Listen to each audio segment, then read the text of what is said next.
I'll call it to order. Today is Tuesday, February 3rd at 6 p.m. Present, we have Councilmember Wilson, Councilmember Davenport, Wadman, Barton, and Taylor. We will start with our invocation by Councilmember Wadman. Our Father in heaven, we truly are grateful to be here as a council, as staff, as citizens of this beautiful city we call home in Saratoga Springs, Utah. We thank you for the state that gives us protection, the government, the United States government, and the Constitution that guarantees us our rights.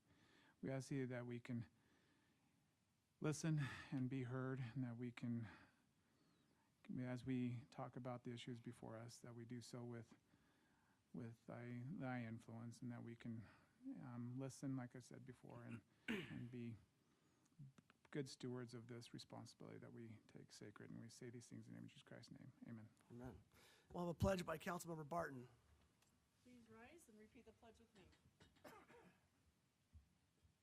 I pledge allegiance to the flag of the United States of America and to the republic for which it stands, one nation, under God, indivisible, with liberty and justice for all. Thank you. We will begin with public input. Time has been set aside for the public to express ideas, concerns, and comments for subject matter not listed as a public hearing on the agenda.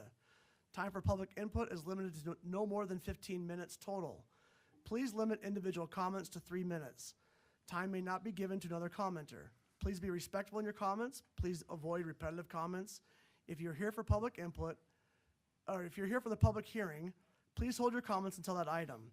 Is there anybody here for public input? Go ahead and come on up and please state your name and address for the record. Just push? Yeah, Excellent. push the green button. Yeah, you're good. Cool. My name is Garrett Cousins. I live at 1023 West Coral Charm Way, located in Saratoga Springs, Utah. It's formerly known as the Wildflower Village 2 neighborhood. Basically, within our neighborhood, we're surrounded by two roads, which is Chianti and Peony. And those roads, probably like a month or so ago, just inadvertently, abruptly became no parking areas within our community. We live close to basically two Ascent Academy schools, and the problem isn't necessarily that the change was enacted. It was just enacted without the vote or the input of like residents and whatnot. And unfortunately, due to the constraints within our neighborhood, we're very limited in parking already, and it's also caused such a logistical headache with the school. It's not even two schools, it's literally two Ascent Academies right next to each other. I basically emailed the engineering department, and they made their claim like a couple of months ago, but their response was a little bit lackluster. But we tried reaching out to them again just to see if there was like an amendment that could be made. But all we're really asking is, understandably, we know that traffic and progress and whatnot is going to be happening. We're not against that.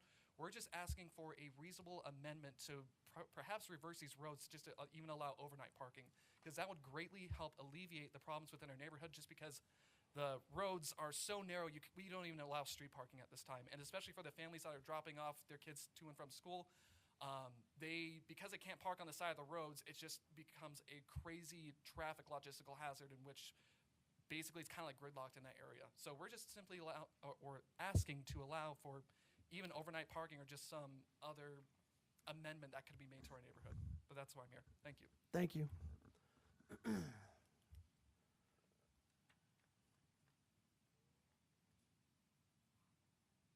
Hi, my name's Taylor Dakey. I'm at 927 West Coral Charm Way, Saratoga Springs, Utah.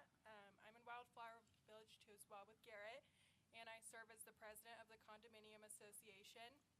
I share in his concerns about the parking being removed from those streets. Peony is most concerning to me just because it's my understanding that parking was restricted because of the Holiday gas station that's to go in. However, there's no date for construction set yet.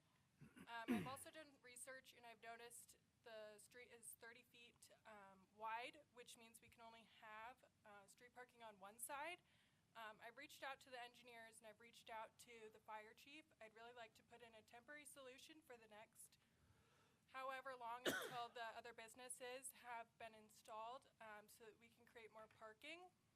This is something I believe that impacts property values, just when people people come through and they see the traffic and they see the lack of parking, it makes it very hard to imagine living in this area, and we've seen a decline in property values in the neighborhood itself just because of other issues.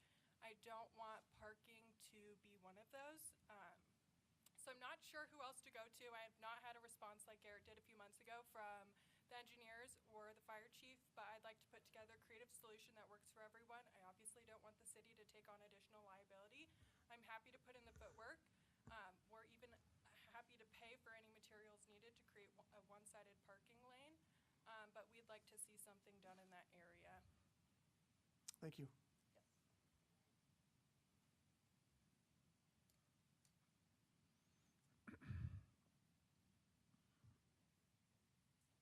I'm going to guess what you're going to talk about. Thank you. I thought I'd dress the part. Mayor and council members, my name is Eric Nilsson. I actually live in Spanish Fork, Utah. I'm a member of the Utah Life Steamers Club that operate out of the Shea Park and part of the Shea Park Railroad. I just want to take a couple minutes to just go over a couple things I'd like to highlight. In May of 2016, we had the grand opening of Shea Park. In June that year, track lanes started to begin. On August 27th of 2016, the Brighton Loop was completed. October 7th, the first public rides were given at the Fall Festival, where we had over 1,000 riders that night. September 2017, switches began to be installed on the Timpanogos expansion. In April of 2018, Timpanogos expansion was completed. May of 2018, first public rides were given on the Timpanogos Loop expansion, which is the big loop that goes around on the backside.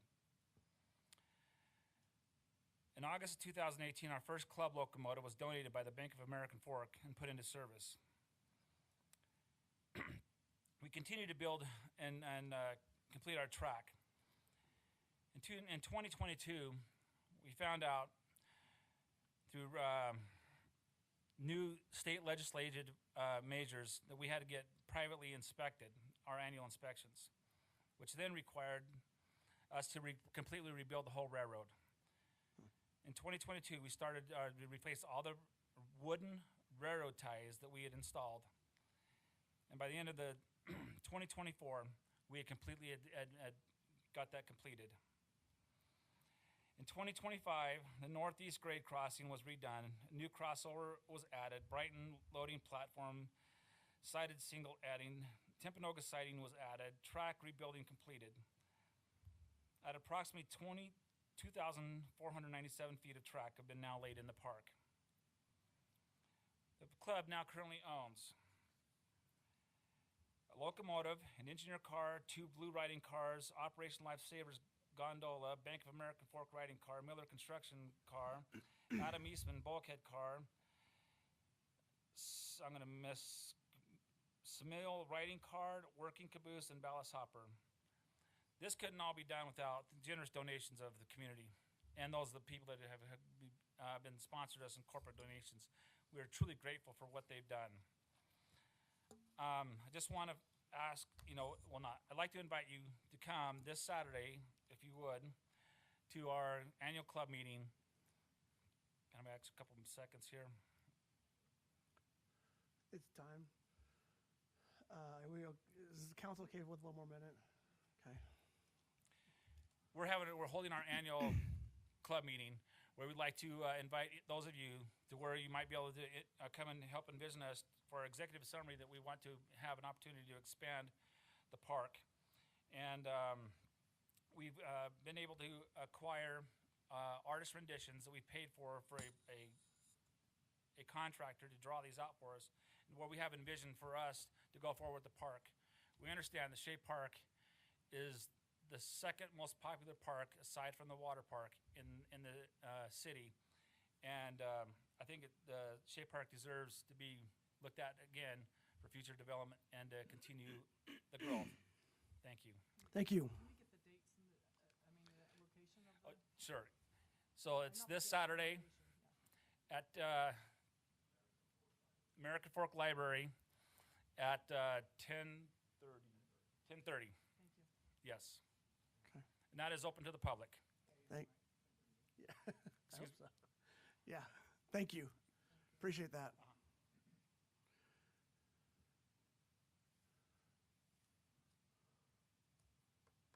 All right, you guys got to state your name and address. Just tell us what city you live in. Your name and your city. There you go. My name is Lacey. My name is Amy Anderson. We live at 568 Regal View Drive, and we live right next to a public park. There's a landfill just south of our neighborhood, and with all the wind, there's lots of trash. And we used to have public trash cans at our park, but we don't anymore. And with all the trash, it's hard to keep the parks clean. So we'd really appreciate it if we could get the trash cans back. Thank you. Thank you. I'm Bryce Anderson. I also live at 568 Regal View Drive, and grateful that you'd hear us out on that. There's a lot of goodwill in our beautiful neighborhood in Regal by Regal Park, but and our youth groups are constantly going through those beautiful paths and through the park, and there's a lot of trash collection. You used to supply trash cans. You took them away. I get it. I see the why behind it. If there was ever a reason to bring it back, that park, given its proximity, maybe merits that. Because we fill up our trash can with our 8 kids that we have, and then with the park stuff that we collect too. Just because we live right there, we kind of feel like stewards a little bit. It's a lot. So, yeah, that's all. So thank you for your service. And I guess one last question is, when they did take those away, was there ever like a decision like we'd measure and just see the impact of parks when you took those public trash cans away? Like, does anyone go back and monitor to see like, does this trash increase or decrease? What was the impact of taking those public receptacles away? That's anyway. Thank you.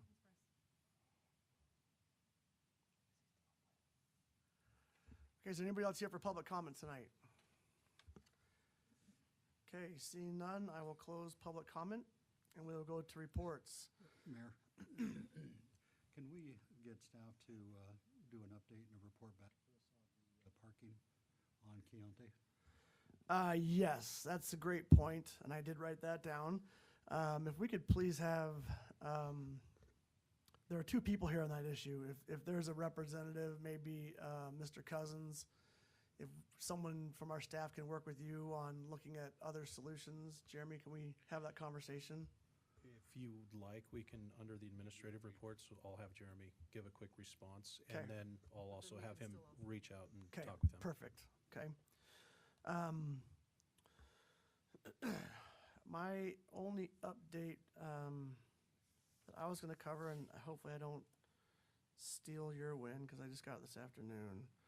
The Utah Lake Authority today received news that they received a $7.7 million grant to be used. It's a federal grant through different of our legislators' offices, through Senator Curtis, through Representative Owens, through Representative Kennedy, for different projects around the lake. And I'm still copied on that because I was on the Utah Lake Authority. Councilmember Barton is now, and Councilmember Taylor are now on Utah Lake Authority. But that's great news for us. That will affect our area on different things for lake access, carp and frag mitigation, and the nature center that's going to be built over by the Linden Marina. So all positive on that. Council, any reports? No? Okay. Administration? Oh, Just real quick, I've been going up to the legislative session, just trying to keep an eye on the legislation that will affect cities, and I don't think any of it's passed yet, but we'll keep looking at that. okay, keep them in line. Thank you. Administration? Thank you very much. As was just mentioned, we are in about a third of the way done with the legislative session, so yay. There is still a lot of things in flux. We anticipate there's still a lot of bills that we're keeping a very close eye on, and we've been very proactive in trying to work up front to try and keep things from, going too badly for us. If it's okay with the council, I'll turn some time over to Jeremy to just quickly discuss the parking up in the Wildflower area, and then I'll invite him to go chat with the residents outside. Okay, Is that on? yes. Yeah, I mean, we've emailed probably a dozen residents going back a month or two. Couple interesting challenges here. I'll touch on the first one, which is the collector road standard. So in our city, we have many collector roads. Those collector roads have bike lanes. Those bike lanes go from the shoulder to the travel lanes. And therefore, there is no way to park on any collector in the city without blocking a bike lane. And the state code, and this is some information that we sent to the residents.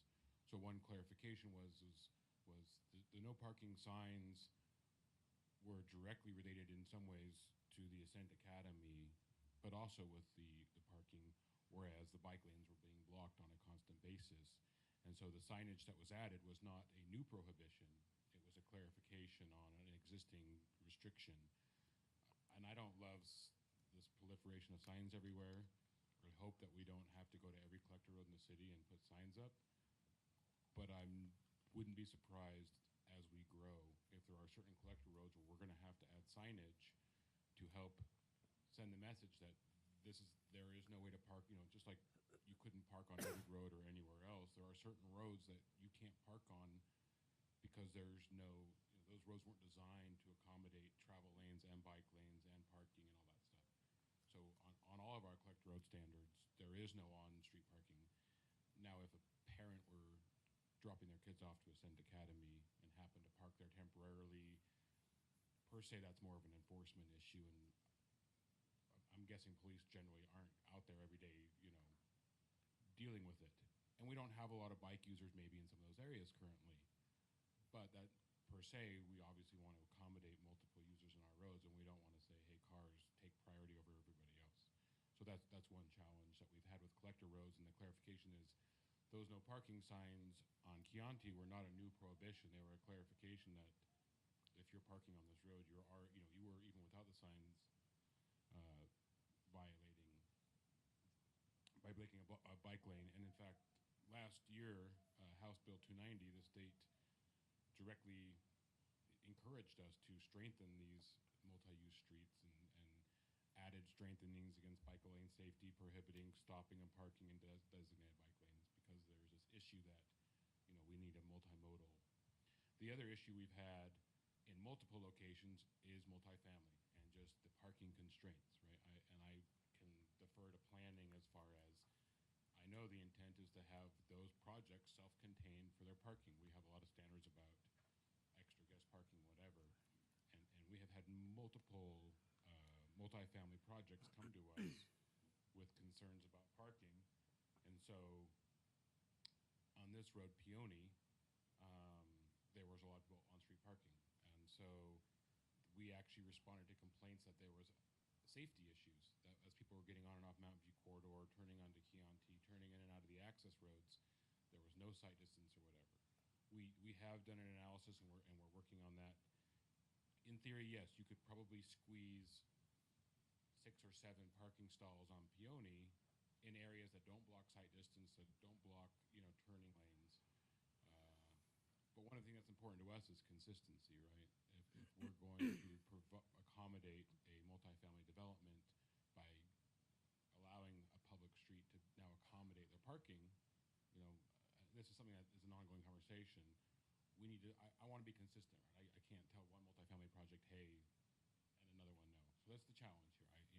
We want to make everyone's concerns addressed, but we have to make sure that we follow consistency. We want to make sure that we don't sacrifice, our bike facilities to accommodate parking. So happy to continue working with the residents here. We've had lots of emails going back and forth, but there's no easy answer, I guess, is in a nutshell. So, but touching those things, happy to answer any other questions. Do you have a question? So Peony is held to the same standards as Chianti? No, Peony does not have bike lanes. Right.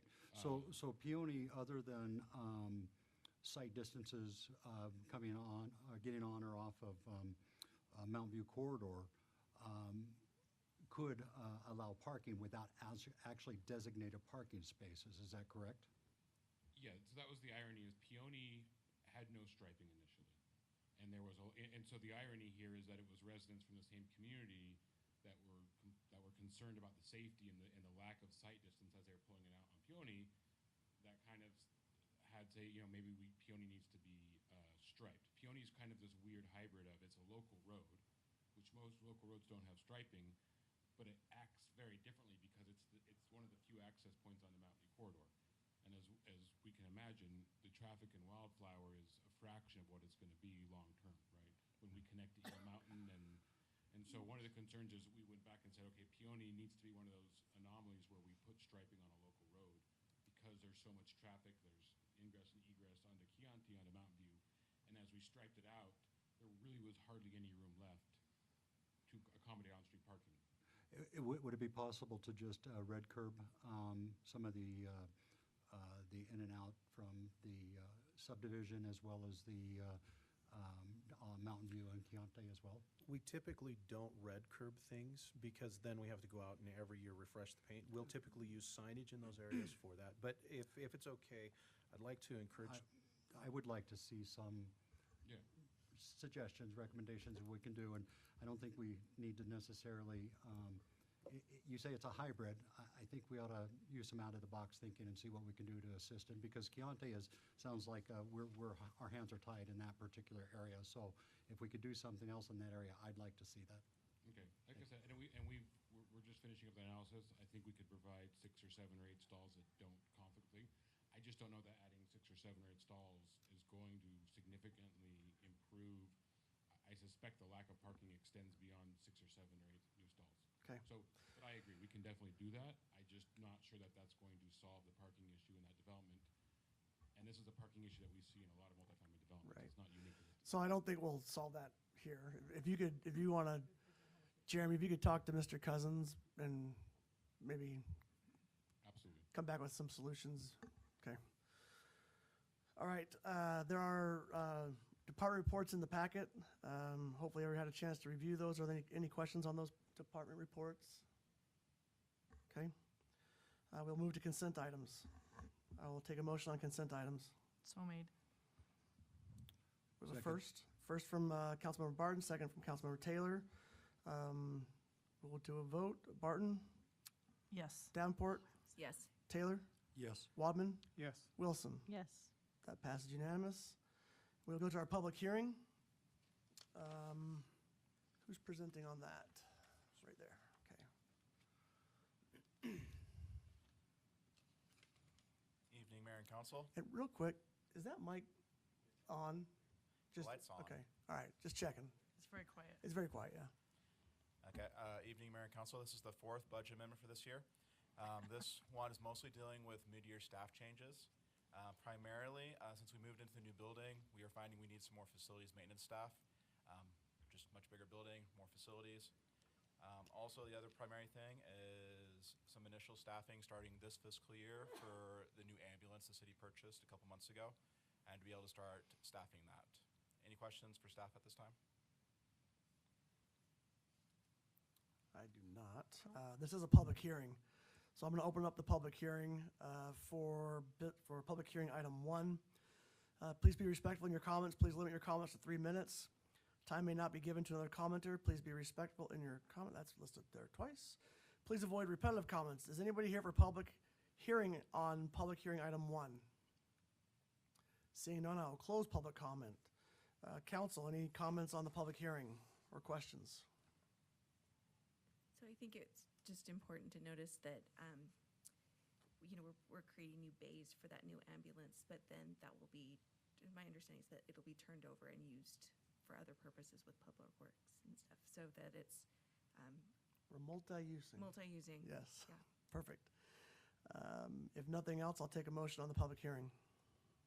I move to approve the budget amendment resolution R 2607. Second. Second, okay, we've got a first from Taylor, a second from Davenport. We'll take a vote.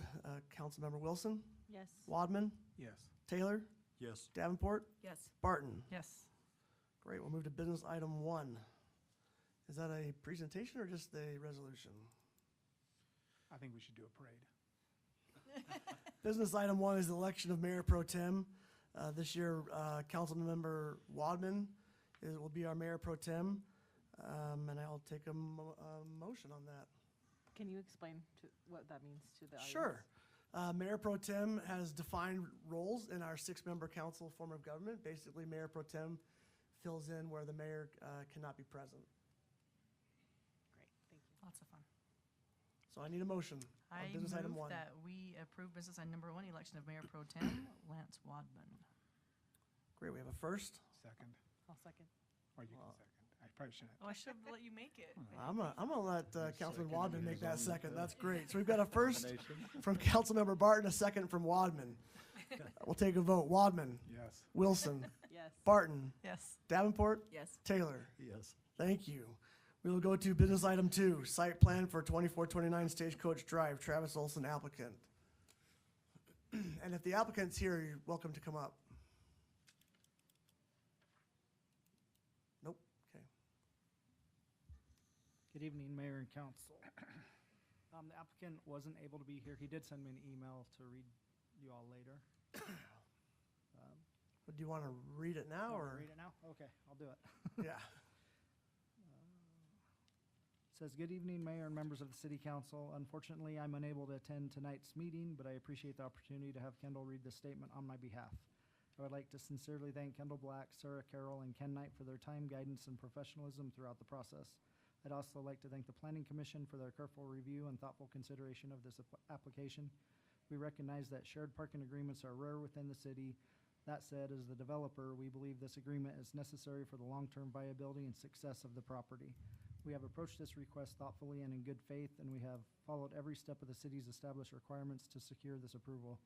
We appreciate the city's collaboration and consideration, and we look forward to delivering a project that aligns with the city's goals and services the community well. Thank you for your time and service, Travis Olson."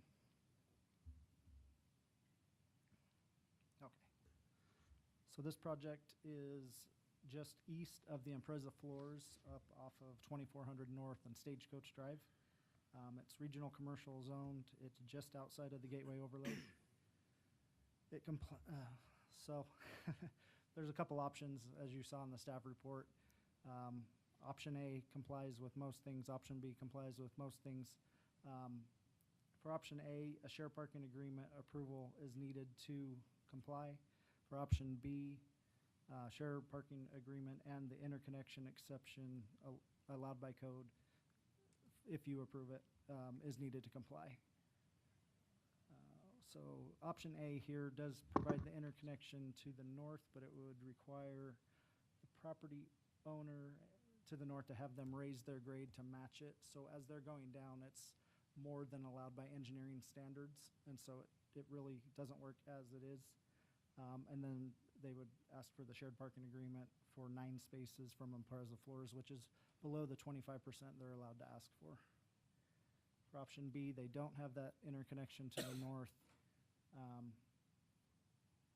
And then if you approve the exception to the interconnection due to the grade, then that will be good on that. And then again, they're asking for the 9 spaces.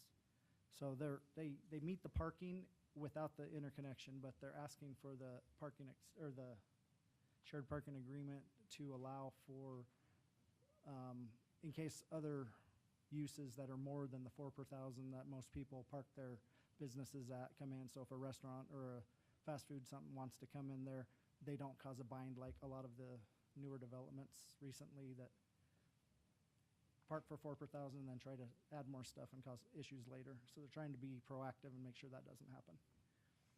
These are the elevations for that. The top one's the back, the bottom one is the front.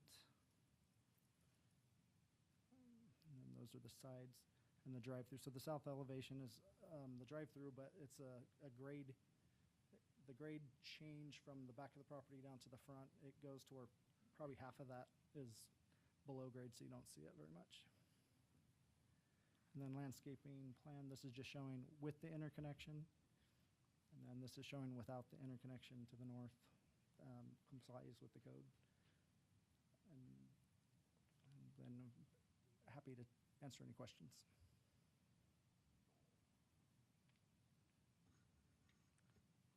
Okay, I'll open up to the council. Does option B provide more parking because they're not doing the interconnection? Yeah, That's so what it- it looks it like would- to me. It makes it to where it actually complies with what's required by code.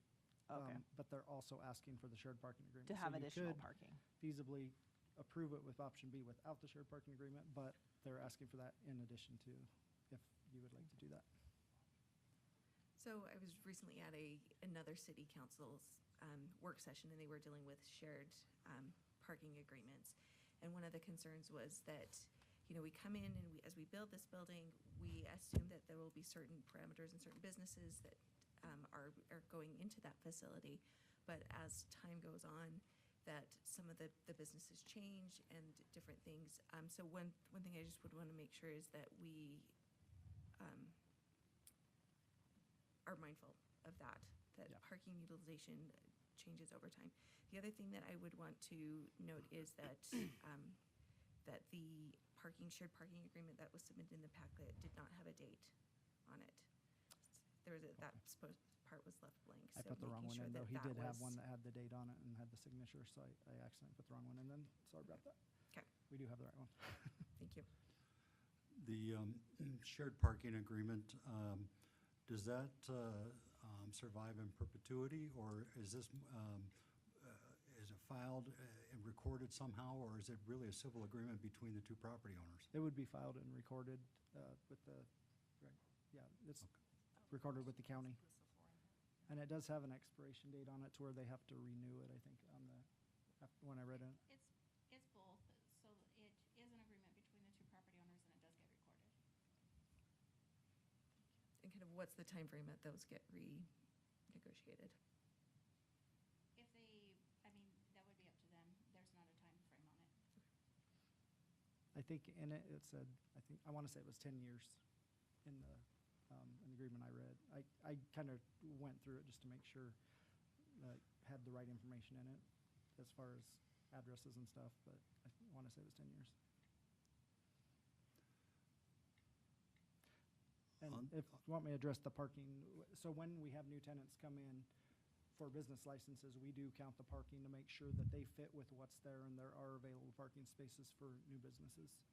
So that is addressed at business license. So for new users. So different uses. Yeah. Yeah.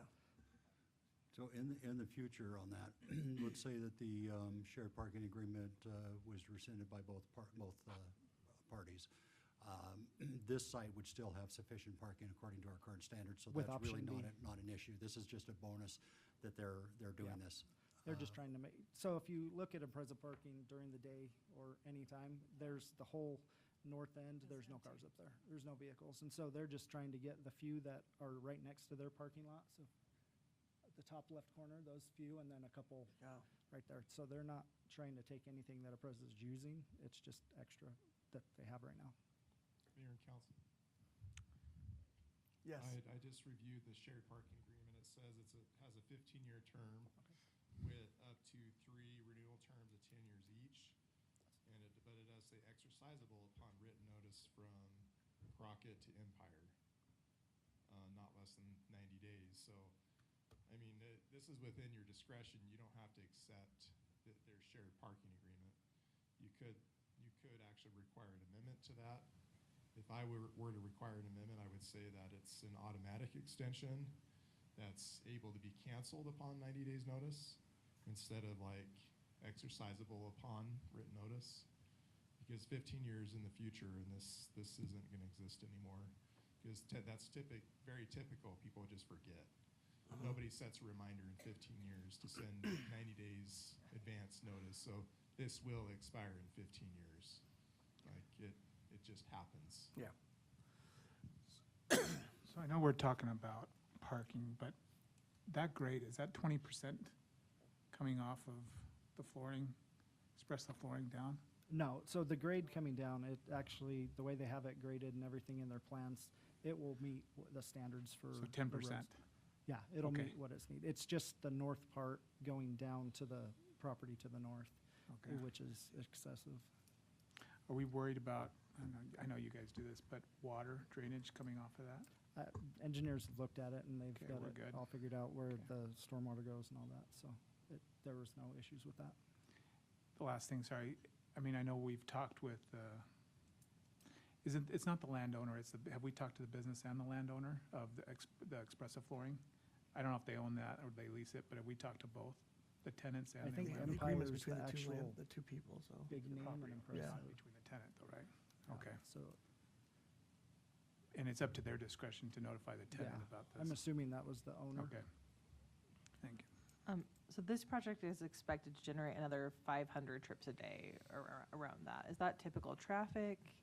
I live near that area. I do not see very many cars going in there right now. It looks like that's a major increase. Are we prepared for that? As far as that, I don't do traffic, but I know they did just add the light, which is nice, so that'll help a lot. Yeah. The properties to the north were just changed to regional commercial as well, so there's gonna be Right to quite the north of this just to the property? north of Okay. this. I think it's the 2 north of it, so there's gonna be more going down Stagecoach. Yeah, I did want to make sure that we weren't putting any drive-throughs next to residents. I know they're Lehigh residents, but Yeah, also. no, Yeah, no, this looks great. Okay. Any other questions from the council? Okay, I'll entertain a motion. I move that we approve business item 2, site plan for 2429 Stagecoach Drive with Travis Olson as the applicant with the findings and, findings and conditions in the staff report using option B and amending the parking agreement so that it can be, like Kevin said, I'll renew. auto-renewed. Thank you. Is that okay? Do we- Yep, that's a great first. Wait, we have 3 yellow areas we need your input on. For number 5. I think you got number 4, 7. 5, and We need 7. number 4, number 5. Do I need to do this? Yep. Okay. So the requested shared parking agreement is approved with the amendment that it will auto-renew. The interconnection is not required as determined by city council, and the site plan is approved subject to option B as outlined in section F of the staff report. There we go. We have a first? Second. Okay. We have a first from Councilmember Wilson, second from Wadman. I'll take a vote. Davenport, Yes. Taylor, Yes. Wadman, Yes. Wilson, Yes. Barton. Yes. That's approved unanimously. We will go to business item 3. Consideration for revocation or extension of the Canyon Hollow Development Agreement located at 1498 North Summer Village Road. Jason Scarborough as applicant. You can come on up. Didn't make it. Are you presenting? What was that? Are you presenting? Yes. All right, great. So this was brought up so they provided a concept plan for the Canyon Hollow development, which is where the star is right now. And so that was approved in the DA, that this pretty much the same concept plan except for change with where the open space, or the playground and stuff was. It's still, other than that, the roads and everything else same. So this is multifamily, or MF10 right now because of the DA. So the DA was from actually I'll go right. So it's MF10 right now. The general plan is medium density residential. So the DA was entered into March 2022. It allowed for a rezone from agricultural to MF10. And approved the concept plan as one of the exhibits, and then there was a stipulation there was a 2-year time frame to start the project, or the zoning would revert back to agricultural, and the DA would expire. So, in our look at it, the project as approved in the DA, it does meet the character of the surrounding community. It aligns with the general plan designation for the property, and then it provides that connection between Summer Village Road and Alameda. So this is the approved concept from the DA. So Alameda's top right, Summer Village is down low. So Summer Village is the road where Tenny's is. It goes between Tenny's and Jiffy Lube. like the Jiffy Lube and all that there, yep. And then this is their concept plan, so it shows where it connects there. The possible motions, the approval of extension.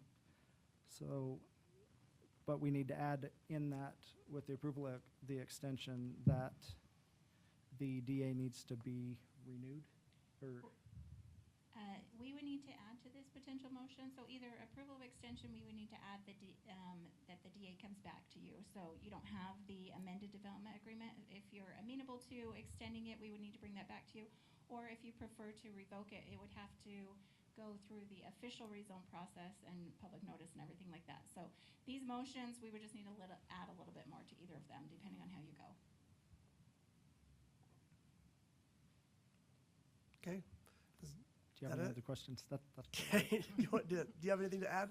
No, thank you for your time. We just are a little tardy on this project, so we're not really that big of developers, so we Okay. have other things in process, and so we fully intend to finish this the way we planned, if you'll allow us. I will turn it over to the council for questions. So when you say that, what is, like in the next 6 months, or, because I'm trying to, if we do extend it, what is that gonna be in a year, or do you have? So we were hopeful that we could get through this process and start the development work in the spring. Okay. So, yeah, as soon as possible. That's it. No other questions? If there's no other questions, I'll entertain a motion. I do have a question. Oh, But it's okay. about the staff. Kevin, I sent you an email. I don't think it went through. If we do approve this, is it possible to amend the agreement before we just approve it? So this would require a DA amendment. Okay. And so that is, right now, it's considered, basically, it's terminated by its own terms. And you have to come back and downzone the property. But if you choose to extend it, if that's the council's motion, you can discuss additional requirements in the DA amendment. Yeah, I say that, and I'm kind of curious. I know the state's really wants affordable housing. You're building 13 townhomes that are right next to townhomes that can't really be zoned for anything else. That seems like a good use. I would love to see this be owner occupied. I don't know if are you planning to keep these and rent them, or are you going to try to sell them to homeowners? I honestly can't answer that at this Okay. time. The idea hopefully would be to sell, but Yeah. I mean, if the market doesn't allow for that, then we do keep some of our properties from time to time. Understood. I know that in my neighborhood, we've done a very successful owner occupancy clause for the first 12 months. It allows people to sell them, but that you can still sell, but you can't rent it out, and it keeps institutional investors. I don't necessarily want to make the builder sell, but I think we could maybe write it in a way that would do that. But I'm very interested in owner occupancy, like 1-year clause on these townhomes to meet those state affordable housing goals. Sure, we can definitely discuss, if that's the direction you'd like us to pursue, we'll discuss it with the property owner Great. and come to terms on something that's agreeable for them as well, that Yeah. works for them. We don't want to make it a big burden for them, but we think it could be helpful for residents. So. And part of if you notice in the staff report, one of the things that the pros for extending the DA was basically to address the affordable housing issue. Yeah. And I think that is in line with one of the benefits of extending this agreement. Thank you. So I'm hearing a request from one council member. Where's everybody else on this? Well, I like the idea of trying to ensure that they are owner occupied. I would hate to tie the developer's hands if they didn't sell and you were forced to have to rent them, that would be the only exception, that the developer could do that, but that they couldn't be sold for purposes of investment properties. I don't know how that would look, but I don't know how that would look, but I wouldn't want to tie the developer's hands if they didn't sell and have him sitting with vacant properties. So, as a point of clarification, if it were drafted in the DA that, with the exception of, if they go for sale, then they're deed restricted for the 1 year as owner occupied, would that meet the aims? That way, they would have the flexibility, if they're still the owners, to rent them out, but when they are sold, they then would have that provision. Is that something that would meet the objective of what you're trying to meet? That would be acceptable to me. Okay. And Yes, would feedback that from you. meet your expectations? So if I understand you correctly, we as a developer could own those properties and rent those properties. When it came time to sell, we'd be limited to, The sell would require a 1-year deed restriction on being owner occupied at that point. yeah, I think that we would be okay with that. So council, with your permission, we will need to do the development agreement amendments. If we're going to, renew the development agreement, we'll add some sort of language that we can find mutually agreeable and bring that back to you. Do we still So approve the procedurally, do extension? we need to table this, or do we approve it with direction to staff? Approve take basically option 1, Mhm. however, bring back the updated development agreement for you to take action on that at a Okay. future meeting. Yeah, you're simply given direction to staff. You cannot act on this item because there's no It's not resolution or complete. ordinance that approves anything here. So this is just basically feedback, but you can take a motion in support of the feedback you're giving to staff on it. And I think I could make that motion if Okay. possible. I would move that the staff work with the developer on modifying the development agreement according to the terms that we have outlined here, and then bring it back to the city council for final approval once the wording and everything's been worked out. I know that's a really ugly motion, but I hope it Is works. that actually a motion and a second we have to take, Kevin, or could we just give that direction? I mean, we're not really acting here. It's up to you, and it Okay. would be good, so we have the consensus of the council and a Great. motion that's We have a- helpful for us. We have a first. I'll second that. We have a first from Taylor, second from Wilson. We'll go ahead and take the vote. Wadman? Yes. Wilson? Yes. Barton? Yes. Davenport? Yes. Taylor? Yes. Unanimous.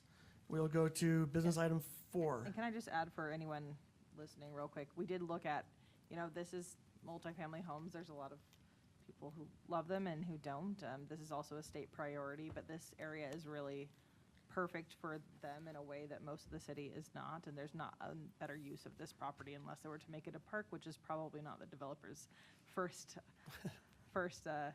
choice. So anyway, we felt like this was the best choice here.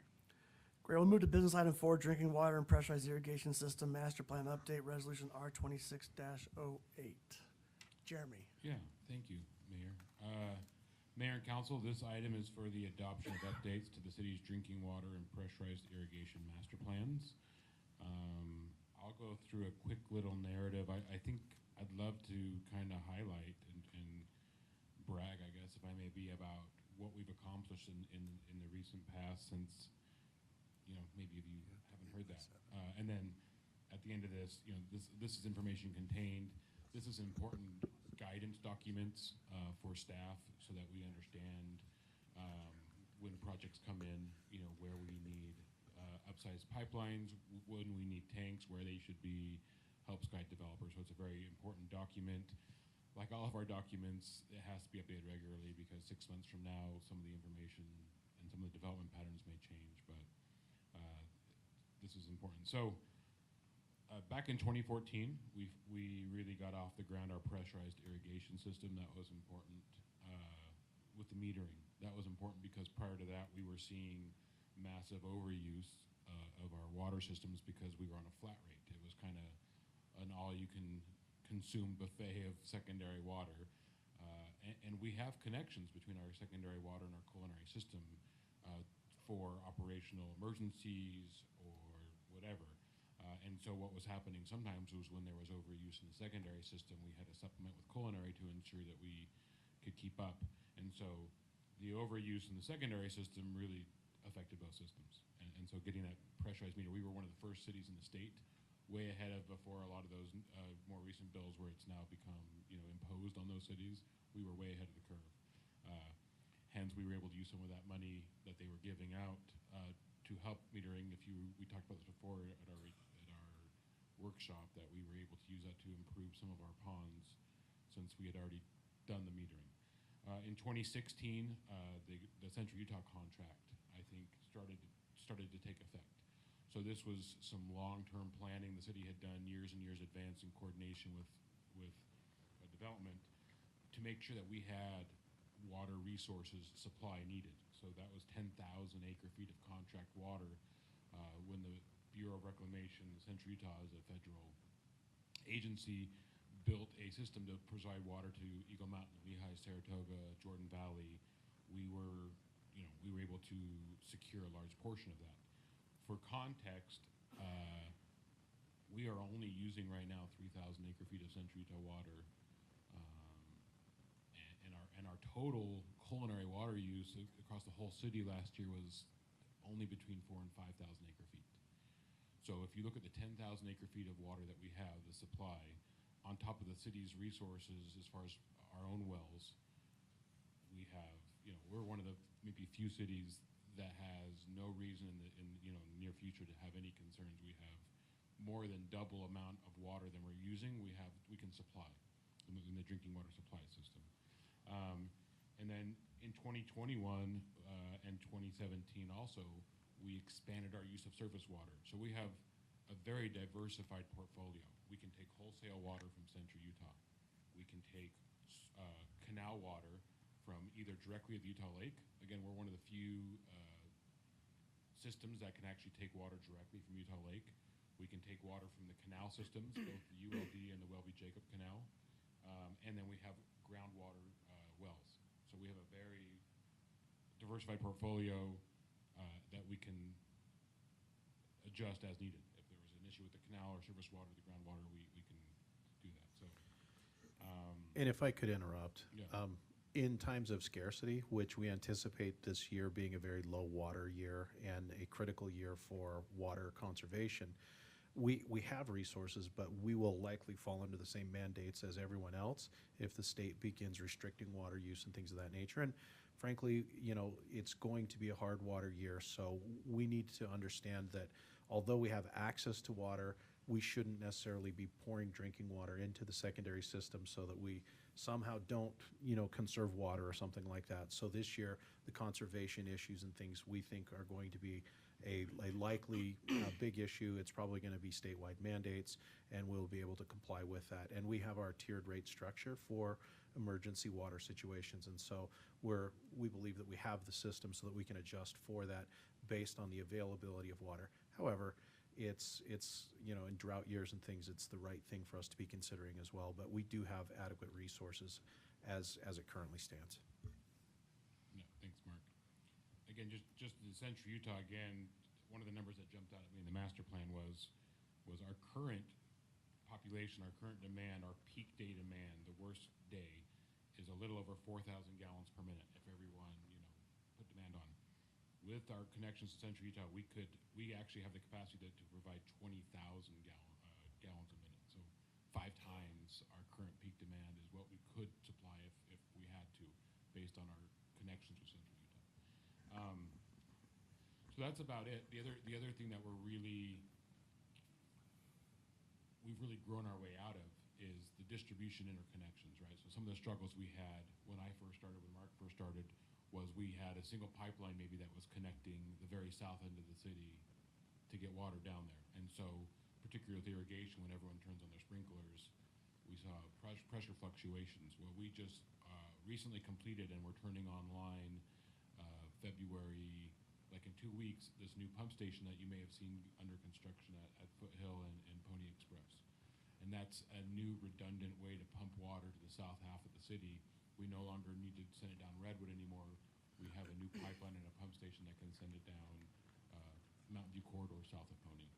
So as we grow and the interconnections get better and more improved on redundancy, we're just not the same city that we were, 10 years ago when we were struggling in some of these areas. And so we're very excited to do that. And the master plan here gives us the framework, to continue beefing up our system, improving redundancy, and making sure that we are prepared and ready to handle growth. Mark? And one of the things that I just wanted to also highlight is we have a very diverse water portfolio. As Jeremy mentioned, we can take water from many sources, but we've also been focusing on buying water rights that have higher priority because they are older water rights. And again, we've been trying to make sure that we're buying water rights that we can use. There's different priorities in, say, Utah Lake water. There's primary storage and there's secondary storage, and so we're trying to acquire water rights that have those primary water rights associated with them. which would let us use, higher priority water and things of that nature. So we have a diverse portfolio. We have our Central Utah water contracts. We are going to be finalizing a water purchase for a couple thousand additional acre feet of secondary water here in the coming weeks, and that's something that we had budgeted for within the budget. And so we're always looking to try and continue to sell water as development happens and then buy additional water so that we're staying ahead of the curve on that. So again, we have multiple sources for water delivery. We also have multiple water rights and other sources available for the future. So when people say we don't have water, that's just a misnomer. And we want to make sure that we're very clear. We did have some challenges, as Jeremy mentioned, over a decade ago, when we've been very much planning for and building our infrastructure for the future to be able to handle the growth that is coming. Now, there's still infrastructure that will have to get built, and a lot of that will get built by developers as they develop. But as we currently stand, we are being very proactive, making sure that we're planning for that and bringing that infrastructure on as it's needed, not necessarily building it out right now and having it, wait for development. It will be something that will be phased as part of that construction process. So thank you very much. Jeremy, is that your entire presentation on the resolution? Or did you want to go over the 400 pages document? It's a big document. Oh, right. Yeah, one reason it's so big is we've done a lot of different parts of components, and I wanted to bring them all together so that we don't lose track of this great water shortage plan, or this great flushing plan, or this great, all the different sub-plans that we've done over the years. I actually asked the consultant to say, bundle that all into one 7,000-page document so that I can keep track of all the great work we've done, whether it's an operational or water shortage plan. It's all now in one. You'll notice some of them are confidential, and so those won't necessarily be made public, but it's now kind of a one-stop shop of everything that we've done from a master planning over the last 10, 15 years, all now bundled into one master document. I know our newest council member, Davenport, probably read all 400 pages. I was gonna say. I will put it, I did notice I had to run this through a document shrinkage process, and so you may notice in the version in your packet, some of the figures may have messed up some of the text. Scrunched, yeah. If you would like the full 200 gig document that has perfect figures, I can make it available. It's just too big to email. So I did notice that some of the figures and the text and the figures got messed up because I had to severely crunch the size to fit into the email size. But I have it available if you really want to get it. I can put it in a Dropbox or somewhere for you so that you actually have the version that has, it's just large. Are there any questions or comments from the council? I just wanted to say thank you. As the city of Saratoga Springs has been recognized several times for leading the charge on water and metering and all that stuff. As a citizen and as a city council, this gives me great satisfaction that we're leading this, because there is a time when water is going to be, tight, and we're, unlike other communities near or far from us, this is one of the things that we've addressed earlier, and I thank you, Jeremy and Mark and all of us. I will say for the public, we are looked at across the state We as are. pioneers in our water plans and water usage and metering, so it's been good. Yeah, thanks for staying ahead of the curve. It's hugely Jeremy, I know important. we make fun of your 400-page document, but thank you, honestly, for being thorough and having all the information available, so when we do want to see it, that's great to see the background and the history. That's, so make fun of you or not, thank you. Yeah, and for I that. think sometimes we get comments from the public that, there's not a plan for the infrastructure and we're not planning for growth. But to make the public aware that this is a 40-year project. We're looking at 40 years. When we're completely built out, what are we going to need, and planning today for some of that infrastructure. And so being the newest to the council, it was really eye-opening to be able to look at the detail that the staff is taking to make sure that we have water now and in the future. And then I think there's kind of two takeaways that I got from this water plan, is that we are in a good place right now, that we have our staff has been very thoughtful about how to get water when we are completely built out, but then also the takeaway of being conscious that we are in a tight year and making efforts on an individual level to make sure that this resource is sustainable. Can I make a motion? Yep, please. I move that we approve business item 4, drinking water and pressurized irrigation systems master plan update resolution R26-08 dated today. Great. We got a first from Councilmember Wilson, Second. Oh, second from Councilmember Davenport. Davenport. I'll take a roll call vote. Taylor? Yes. Wadman? Yes. Wilson? Yes. Barton? yes. Davenport? Yes. We do have need for closed session. I'll take a motion for closed session. We motion to move to closed session. Second. All in favor? Aye. Aye. Yes. Yes. We'll go to closed session. Lance.